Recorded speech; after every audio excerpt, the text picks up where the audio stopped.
Class 12 के class 12 के science के विद्यार्थी ध्यान देंगे कि मैंने जिस दिन विभव मापी के बारे में वीडियो डाला था उसमें यह बता दिया था कि विभव मापी से अज्ञात विभवांतर तो मापे ही जाते हैं, साथ ही साथ प्रतिरोध और परिपथ से प्रवाहित धारा भी मापी जाती है। आज के वीडियो का मूल टॉपिक रहेगा विभव मापी द्वारा आंतरिक प्रतिरोध, विभव मापी द्वारा आंतरिक प्रतिरोध ज्ञात करना, determination of internal resistance of cells by potentiometer.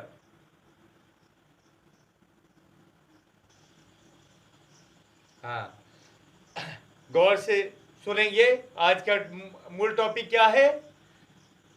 विभव मापी द्वारा सेल के आंतरिक प्रतिरोध को ज्ञात करना, determination of internal resistance of cells by potentiometer.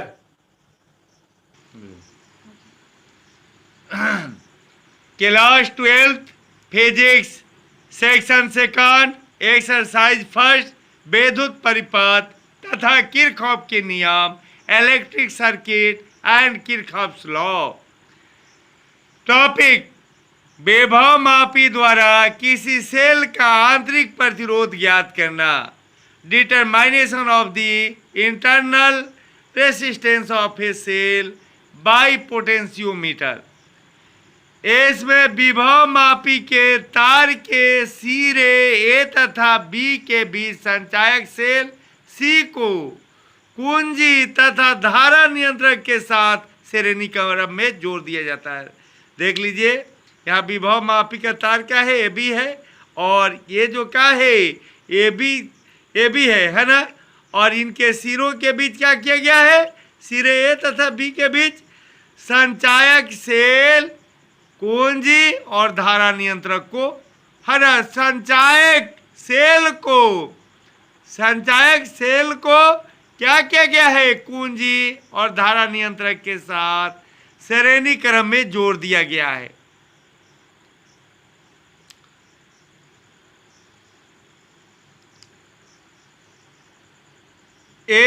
Epsilon एक अन्य सेल है जिसका आंतरिक प्रतिरोध ज्ञात करना है। देखिए, एप्सिलॉन एक अन्य सेल है जिसका आंतरिक प्रतिरोध ज्ञात करना है। इसको भी प्रतिरोध बॉक्स आर, इसको भी क्या किया गया है? प्रतिरोध बॉक्स आर तथा गैल्वेनोमीटर जी के साथ श्रेणी क्रम में जोड़ दिया गया है।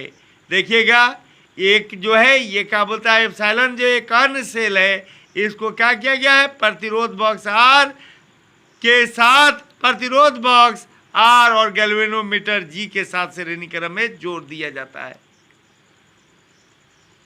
प्रयोग के शुरू में कुंजी के को खुला रखकर, प्रयोग के शुरू में कुंजी के को खुला रखकर, कुंजी के को खुला रखकर, प्रयोग के शुरू में कुंजी के को खुला रखकर तथा आर से कुछ प्रतिरोध निकालकर जौकी द्वारा तार पर संतुलन बिंदु की स्थिति क्यू नोट कर ली जाती है। प्रयोग के शुरू में कुंजी के को खुला रखकर, प्रयोग के शुरू में कुंजी के को खुला रखकर, प्रयोग के शुरू में कुंजी के को खुला रखकर, प्रयोग के शुरू में कुंजी के को खुला रखकर तथा आर से कुछ प्रतिरोध निकालकर, और आर से कुछ प्रतिरोध निकालकर जॉकी द्वारा तार पर संतुलन बिंदु की स्थिति Q नोट कर ली जाती है। जॉकी द्वारा तार पर संतुलन बिंदु की स्थिति, संतुलन स्थिति Q, संतुलन स्थिति Q, देख रहे हैं संतुलन स्थिति Q जो है ना, किसके द्वारा? जॉकी द्वारा तार पर संतुलन बिंदु की स्थिति, यानी कि जॉकी द्वारा, यही जॉकी द्वारा तार पर संतुलन है ना, संतुलन स्थिति, संतुलन बिंदु की स्थिति, यही जॉकी द्वारा तार पर, इसी जॉकी द्वारा तार पर संतुलन बिंदु की स्थिति Q क्या कर ली जाती है? संतुलन बिंदु Q की स्थिति नोट कर ली जाती है। देखिएगा, जॉकी द्वारा तार पर क्या करते हैं? संतुलन बिंदु की स्थिति Q नोट कर ली जाती है। संतुलन स्थिति की सही जानकारी के लिए R में प्रतिरोध 0 कर दिया जाता है, और संतुलन स्थिति की सही जानकारी के लिए R में प्रतिरोध क्या कर दिया जाता है? 0 कर दिया जाता है। और फिर Q की सही स्थिति नोट कर ली जाती है, और फिर ये Q की सही स्थिति नोट कर ली जाती है। मान लिया कि Q और A के बीच तार की लंबाई L1 है, यानी कि Q और A के बीच तार की लंबाई क्या है? L1 है। इस स्थिति में सेल द्वारा कोई धारा नहीं ली जाती है, फलस्वरूप AQ के बीच विभवांतर सेल के विद्युत वाहक बल एप्सिलॉन के बराबर होगा। अगर तार के प्रति सेंटीमीटर लंबाई का प्रतिरोध रो तथा संचायक सेल से प्रवाही धारा I हो, तो सेल का विद्युत वाहक बल एप्सिलॉन बराबर क्या हो जाएगा? यानी कि ये संतुलन स्थिति की तार की लंबाई L1 I इंटू प्रति एकांक सेंटीमीटर लंबाई का प्रतिरोध रो, और क्या हो जाएगा? ये हो जाएगा धारा I, यानी कि एप्सिलॉन बराबर क्या हो जाएगा?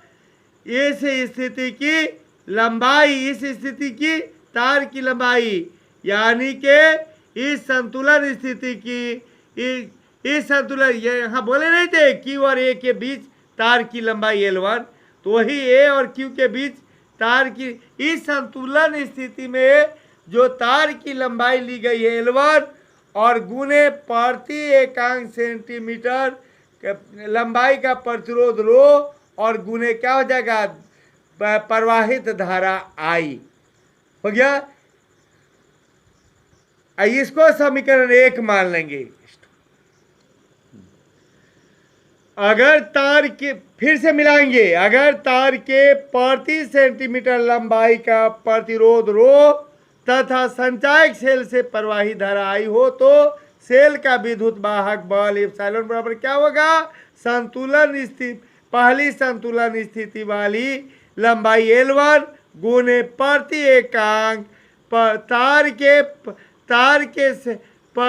के प्रति सेंटीमीटर लंबाई का प्रतिरोध रो, और गुने प्रवाहित धारा I। ये क्या हो जाएगा? समीकरण 1 हो जाएगा। फिर कुंजी को बंद कर दिया जाता है।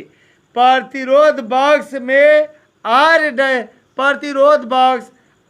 डैश में प्रतिरोध का उचित मान देने पर यह देखा जाता है कि संतुलन स्थिति का स्थान Q से खिसक कर P पर हो जाता है।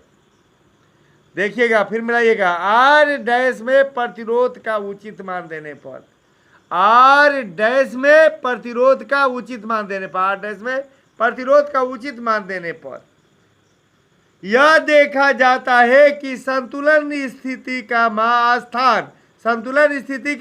स्थान Q से खिसक कर P पर हो जाता है। संतुलन स्थिति का स्थान क्या हो जाता है? Q से खिसक कर P पर हो जाता है।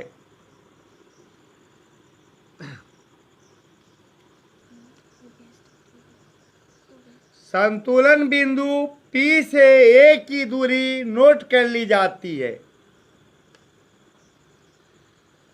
संतुलन बिंदु P से A की दूरी नोट कर ली जाती है। मान लिया कि यह दूरी AP बराबर L2। इस स्थिति में सेल से धारा प्रवाहित होती है और सेल के सिरों के बीच विभवांतर अर्थात टर्मिनल वोल्टेज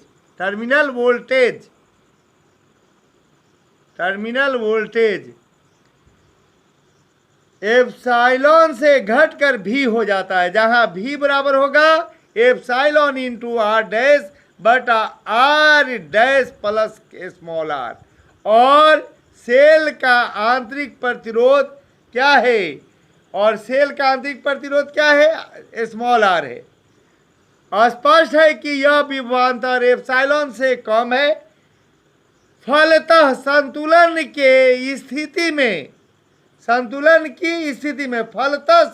की स्थिति में लंबाई घट जाएगी। इस प्रकार लंबाई L2 के लिए V बराबर L2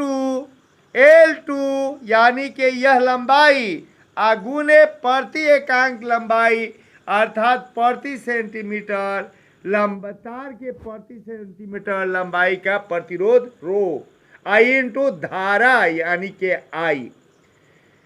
और क्या हो जाएगा? V का मान अभी आपने देखा है कि V का मान इतना है।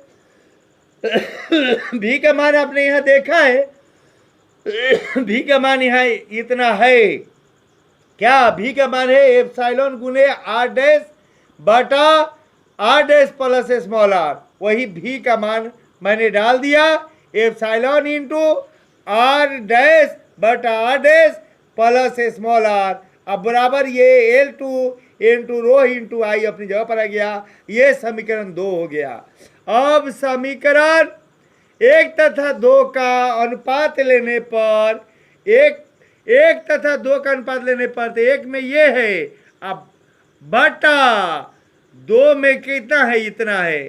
तो 1 और 2 का ये अनुपात हो गया और इसका मान इतना था। एक में इसका मान इतना था।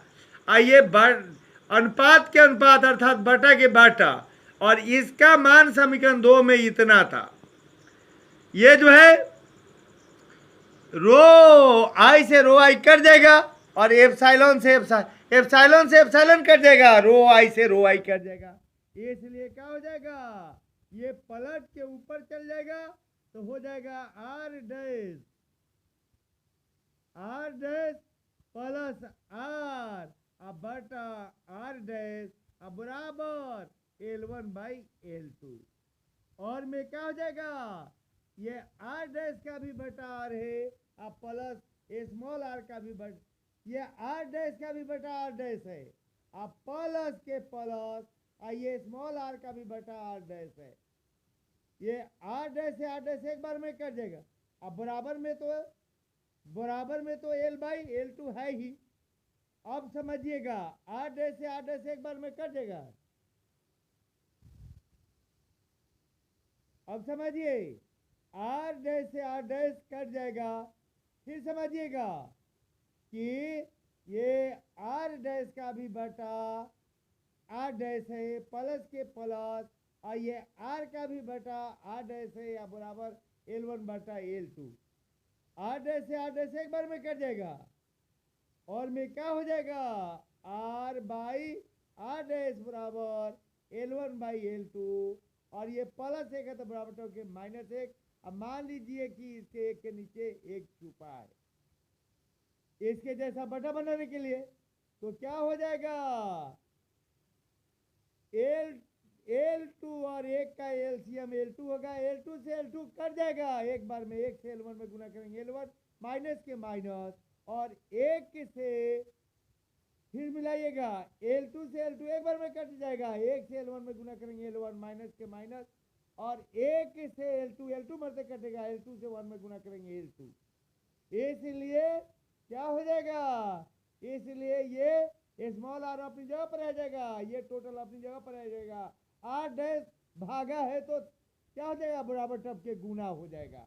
इस प्रकार हमें क्या मिलेगा? स्मॉल आर अर्थात आंतरिक प्रतिरोध स्मॉल आर बराबर क्या मिलेगा हमें? आंतरिक प्रतिरोध स्मॉल आर बराबर L1 minus L2 by L2 into R dash.